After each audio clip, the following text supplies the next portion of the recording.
एक बार महात्मा बुद्ध अपने भिक्षुओं के साथ भिक्षाटन के लिए किसी गांव की तरफ जा रहे थे। तभी अचानक बुद्ध के पैरों में कांटा लग गया। कांटा इतना तीक्ष्ण था कि चुभते ही रक्त की धार निकलने लगी। बुद्ध के भिक्षुओं ने रक्त को रोकने के लिए एक कपड़ा फाड़कर महात्मा बुद्ध के पैर पर बांध दिया। इस घटना को कुछ लोग देख रहे थे, जो कि महात्मा बुद्ध से ईर्ष्या करते थे। उन्होंने बुद्ध से कहा, हम तो आपको परम ज्ञानी समझते थे, लेकिन दर्द को तुम भी सहन नहीं कर सकते हो। तुम पाखंडी हो और ये हमने सिद्ध कर दिया। ये कांटे हमने ही बिछाए हैं। इस गांव में तुम्हारा स्वागत नहीं, तिरस्कार होगा। इस गांव में तुमको कोई भिक्षा नहीं मिलेगी। महात्मा बुद्ध ने उन लोगों से अनुरोध किया कि कृपया करके मुझे इस गांव से भिक्षा लेने दो। बुद्ध के ईर्ष्यालुओं ने बुद्ध का उपहास बनाते हुए कहा, अगर तुम्हें भिक्षा के लिए इस गांव में आना है तो तुम्हें अपने रक्त की बलिदानी देनी होगी। तुमको इस कांटे के रास्ते से गुजरना होगा। भगवान बुद्ध ने उसकी चुनौती को स्वीकार कर लिया और कांटों के रास्ते पर चलने के लिए अपने कदम बढ़ाने लगे। बुद्ध मुस्कुराते हुए कांटों पर चलने लगे। बुद्ध के साहस को देखकर गांव वाले चकित रह गए। कुछ लोगों की आंखें फटी की फटी रह गई। गांव वाले सोचने लगे कि बुद्ध भिक्षा के लिए दूसरे गांव में जा सकते थे, तो फिर कांटों पर चलकर क्या साबित करना चाहते हैं। गांव वाले महात्मा बुद्ध के संदेश को इतनी जल्दी नहीं समझ पाए। यहाँ पर बात भिक्षा की नहीं, बल्कि जीवन को बदलने की थी।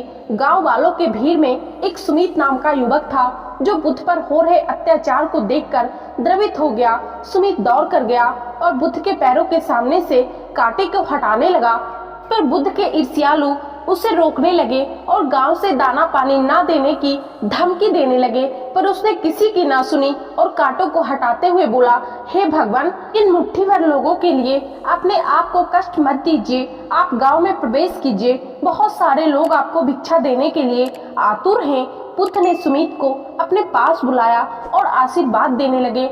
वह पीछे हट गया और बोला, हे भगवान, आप मुझे छूकर अपने आप को अपवित्र और दूषित ना करें। महात्मा बुद्ध ने कहा, तुम अपने आप को दूषित क्यों कहते हो? स्पर्श से कभी कोई दूषित नहीं होता।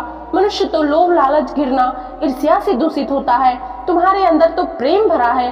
तुम दूसरों का सुख चाहते हो। तुम तो पवित्र हो। बुद्ध की बात सुनकर कुछ लोग बोले, तुम तो अपने आप को बड़े ज्ञानी कहते हो। तुमको जाति का कोई ज्ञान ही नहीं। तुम पाखंडी हो।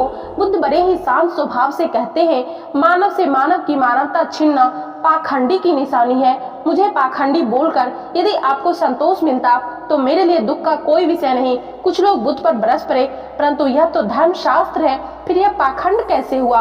महात्मा बुद्ध कहते हैं, हमारी उत्पत्ति इस सृष्टि में हुई है। नदियों का पानी सभी का समान रूप से प्यास बुझाता है। खुले जंगलों की हवा भी भेदभाव नहीं करती। खुला आसमान हमारे पिता के समान हमारी परवरिश करता है। सृष्टिकर्ता ने कभी कोई भेदभाव नहीं किया।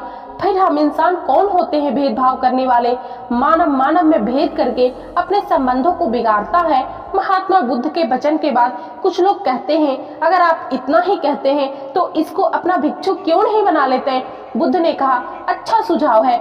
अगर ये चाहता है कि ये मेरा भिक्षु बने तो ये भिक्षु बन सकता है। बुद्ध के आमंत्रण पर सुमित पहला नीच जाति का बौद्ध भिक्षु बनता है। इस पूरे विवरण में केवल सुमित का जीवन बदला, शेष सभी लोगों का जीवन रूपांतरित हुआ। तो महात्मा बुद्ध की इस कहानी के माध्यम से मैं सिर्फ इतना बताना चाहती हूँ कि हमें कभी भी किसी भी जातिवाद में नहीं पड़ना चाहिए। हमें वर्ण भेद में नहीं पड़ना चाहिए, क्योंकि कैसा जाति? हम सभी को भगवान ने बनाया है। हमारा रक्त एक जैसा है, तो फिर भेदभाव क्यों? इसे महात्मा बुद्ध की ये कहानी आप लोगों को कैसी लगी? कुछ सीखने को मिली तो कमेंट करके जरूर बताइएगा और वीडियो को लाइक जरूर कर दीजिएगा।